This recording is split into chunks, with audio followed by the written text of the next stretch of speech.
Hello, gorgeous. I come to you bearing news, a little bit of hard truth, tough love before I work out, reminding you with no makeup on. This is tattooed on. We need to stay humble. I was looking at some old work I did and it reminded me of my old job. At my old job, there was this gentleman who was very good looking, very handsome, and he was very good at what he did. There's a combination of things, multiple factors, multiple moving parts of why he was so good at what he was doing and how just naturally charismatic he was, even though people tried to downplay who he was. The boss would talk down on him every day, not in front of his face, but would say things to me like he's full of himself. And I thought, this is abhorrent. First off, that's your employee. You should be talking them up and saying, they're great because this, and this. It's commission based and they do such a great job, and you talk your people up. That's a good boss. Second, the thing that bothered me the most was, I don't care who you are, if you're the boss, if you're the secretary, the door greeter, you own the place. She talked him down, saying that he was full of himself.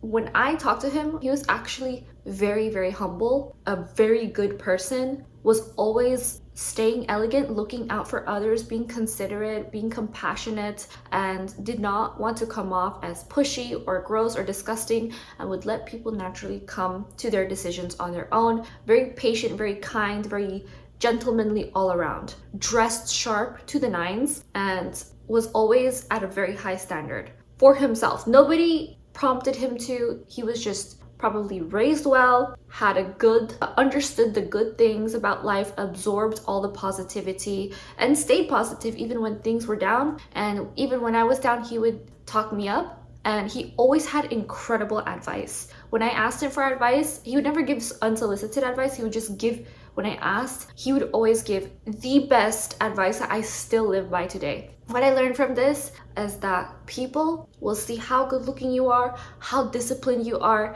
how successful you are, how much of a fabulous person you are. They will still find a reason to talk down to you, talk down about you, talk down to you, whatever it may be. And even in their professional setting where they're supposed to be professional, supposed to be kind and humble and compassionate and everything that he is. And till this day, we still kind of keep in contact, not as closely because he has a girlfriend and he's a gentleman, so I also don't push that boundary. And I saw his girlfriend kind of get a little intimidated by me because we worked very closely for a while, where when she first met me she said, that's her? But I tried to make her feel as invited as possible and warmed and keep a distance from him in front of her, especially so that she knows that nothing is going on because we're professionals. So till this day, I still repeat advice that he gives me to myself, to my friends when they ask for it, and I actually look up to him quite a bit. I have the utmost respect, even though we weren't the closest, but we do have an established relationship that when we do see each other,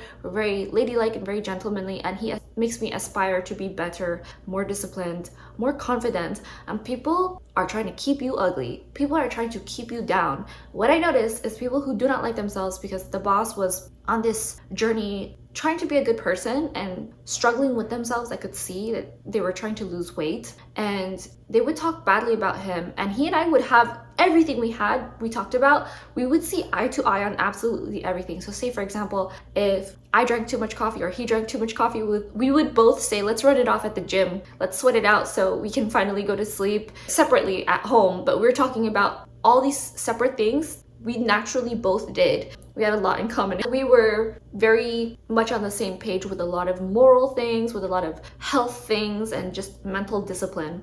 My boss, every time his name would come up, she would say something snarky about him, and I could repeat it, but I just don't want to put that out there to the universe because it's not necessary. He's fabulous, that's all I'm gonna say. And I noticed this about people who have really good upbringing, good parents, good self-esteem, perpetuate that. My boyfriend is a really good example for this, my sweetheart. When we get in a fight, I will say all these mean things. I'll complain about this, I'll complain about that. I won't attack him per se, but I will say, this is something you do that I don't like, and then I'll have a whole list of things. I used to do this back when we first dated. He would respond with, I could tell you all this list of things that you won't like to hear, but I'm not gonna do it because that's not me. I don't talk bad about people. And I've never heard him say anything bad unless someone on the news beheaded someone or something like that. But I've never really heard him say anything bad about anyone, not to spite them. I've heard him be angry, but he still doesn't talk garbage. Even with people he absolutely hates, he just lets it go and moves on with his life, which is a really good way to live when you do want to say something horrible. My thing is, I try to not have that thing on my mind, but there are hard truths that we have to see because we're not blind, we're not deaf, most of us. I'll hang out with my friends and I'll say something that everyone is thinking and they will laugh because everyone's thinking it, but not in a bad way, but in a very fun, jovial way that lightens up the mood. When I do say something negative, it's always as a joke. It's never hard, it's never serious, it's never to attack someone. I'll make fun of myself and be self-deprecating sometimes, but a lot of people say, don't do that, that's negative self-talk. My friends know me, so they know that I'm joking. But when I hear someone who's not friends, they're not in their circle, they know you, but they're distant. I notice that the people who are distant, who are acquaintances or coworkers or employees, whatever it may be, they're not the closest people to you, but they're the ones who will spread rumors. They're the ones who will talk about you, but they don't know you because you're at a distance and they only hear snippets. And then they'll collect those headlines instead of reading the full article and they'll regurgitate it, which is the absolute worst of the worst in my personal opinion. People who just copy paste rather than figure out for themselves with their critical, constructive thinking, is this true? Be a good journalist. Don't just read the tertiary source. You have to find out for yourself as true as possible. So say for example, if I am reading a magazine and on the page there's something about shoes and I say, oh, that's not correct, the creative director was actually appointed this month and it was this person, this is wrong. The next page, oh, these shoes aren't stitched that way, they're actually used with this stitch and this material sourced from this mill in Scotland, that's incorrect. This piece of information on this next page that I don't know anything about, that must be correct, I guess. So if you don't know it, you're not the primary source of information, you're not the secondary, you're not there to experience it with your eyes. So say something is happening to me and all the people around me witness it in real time, those are the people you want to listen to. Not the, oh, I heard that this and this happened and it becomes a game of telephone. Those people are the ones you want to avoid. The ones who cling on to the drama, to the gossip. Oh my goodness, this happened to me in my family. My cousins thought that I was going to the club. I was a teenager, I was 13 years old or something. I told them that's impossible first off because they would not let me in. I was 13. That's an insane thing. Insane. I went to this one concert where there was a rock band performing, but I wasn't going to a club drinking. They thought I was listening to hip hop at a club dancing with a short dress. I was wearing jeans and a baseball shirt at a punk rock concert for kids. And there was this rumor that spread around my family that I was going out and partying and that was their definition of party. I thought that was so weird because first off, I don't even listen to that music at that age. I corrected my cousins and I said, who did you hear this from? You know me personally, we built a MySpace page together, you know that I only listen to this music. I've never been to a club in my life. The crazy thing was, I told my cousin and she realized, she said, oh yeah, you don't even listen to that kind of music. Why are they saying that? So she knew that it was fake, but she just didn't use her brain right away.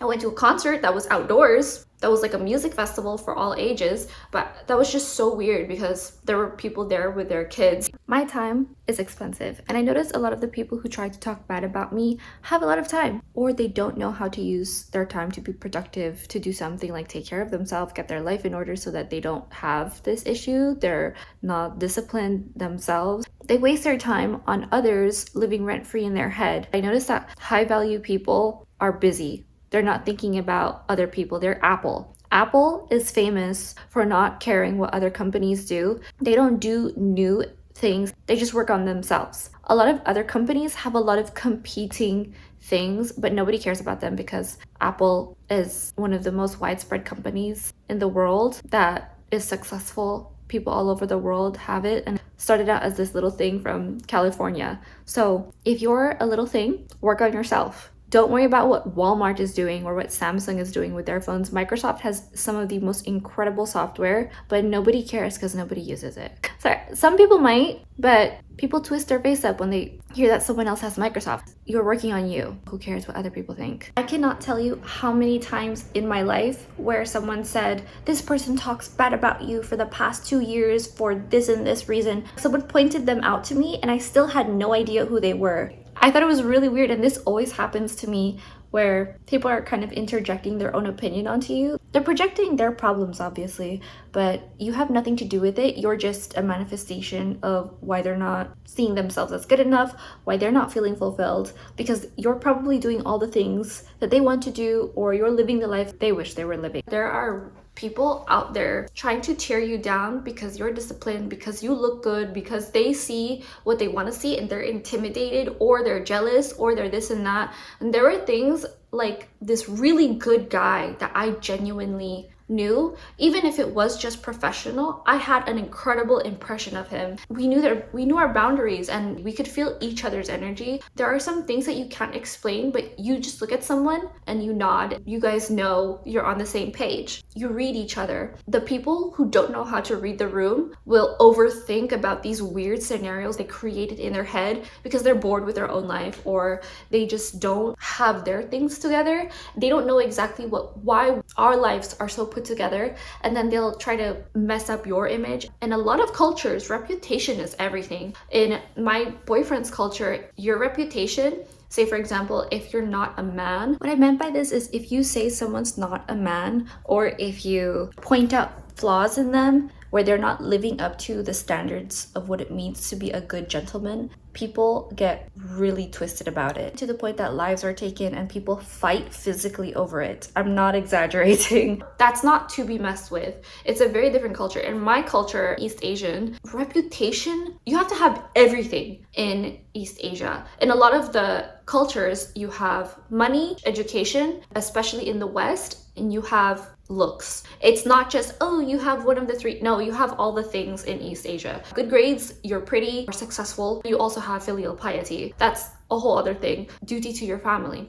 So here in the West, it's very, oh, individual. I'm special, I'm quirky, I'm different because this and this. It's like, no, you don't even check off one box. So you're trying to take down other people who check off a lot of the boxes. This is poor people behavior. And I'm not saying poor bank accounts. You can have all the money in the world and have a bad attitude, not be generous. You could be the tightest, stingiest person and nobody likes you and have no friends, just people who want something from you. There are so many different dynamics. People don't see that there's more to life than being bitter. This person was definitely the definition of bitter. Everything in her life went wrong. I'm not gonna tear her down and make an endless list, especially because she's grown and she's got kids. This is really disappointing to see. As a human, you always want to see the good in people, no matter how ugly things are. Those good things I try to cling on to, but then I remember all the little details every day that added up to show me her bitterness. I'm very glad that I'm out of there. Good people attract other good people. They can sense who you are, and not necessarily right away all the time, but you guys stick together and you realize in the long run, oh, this is actually a good person. I look back and I realize we're still talking for this. We're on the same page. Keep those people in your life, whether it's at a distance, whether it's close up. Sometimes you want to spend a little bit more time with people because you don't want to regret anything. So personally, I would keep them closer, especially after a certain period of time. That's what friends are. They're people that you have this journey with, and then you look back and you realize, oh my gosh, it's been 10 years. It turns out we're really good friends. It's worth it to make the effort to properly get to know you and show up in your life, because all you ever done is show up in mine, and we keep bumping into each other, crossing paths. It's obviously meant to be. So God works in mysterious ways, or the universe, whatever you believe in.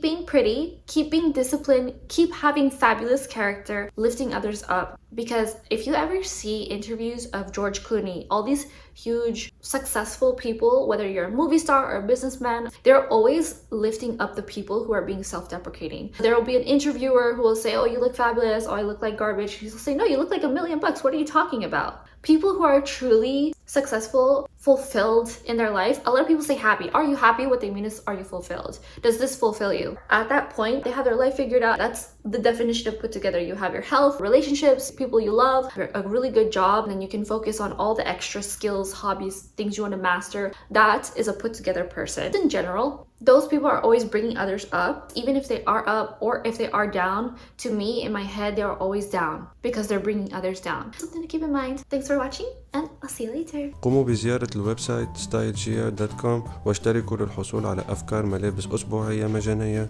ونصائح للعناية الشخصية. تابعوني على انستغرام لجيا غارسيا للحصول على تحديثات يومية، واقرأوا مدوناتي لاستكشاف أعمق. شكرا. السلامة.